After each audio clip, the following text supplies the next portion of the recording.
สนับสนุนโดยยาเม็ดลดกรดอะโมจิน OTC แท็บขนาดบรรจุแผง 4 เม็ดมีจำหน่ายที่ 7-Eleven เท่านั้น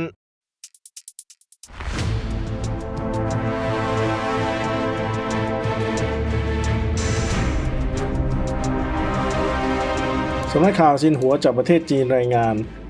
ความเสียหายจากพายุไต้ฝุ่นวิภาที่ส่งผลให้เกิดฝนตกหนักและลมกระโชกแรงในเมืองไหโคมณฑลไหหนานเมืองซันเจิ้นมณฑลกวางตุ้งทางตอนใต้ของจีน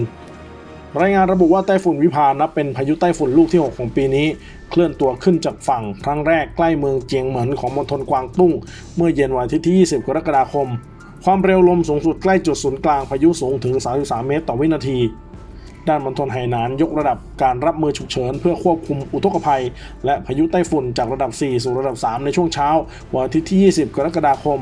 คาดการลมกระโชกแรงและพายุส่งผลกระทบทั่วทั้งเกาะไหหนานระหว่างวันอาทิตย์จนถึงวันอังคาร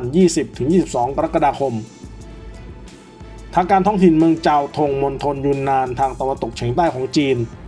ยืนยันว่าผู้สูญหายจากเหตุฝนตกหนักในเมืองเจาทงจำนวน 5 รายได้เสียชีวิตแล้ว 2 รายนับถึง 18:40 น.ของวันพฤหัสบดีที่ 10 กรกฎาคมตามเวลาท้องถิ่น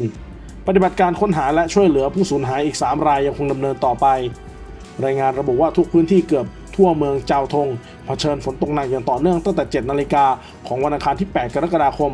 ส่งผลกระทบร้ายแรงในหลายอำเภอทั้งเจิ้นเสียงเว่ยซินและหยงซานเหตุน้ำท่วมในตำบลลวบปู้ของอำเภอเว่ยซินทำให้บ้านเรือนพังทลาย 2 หลัง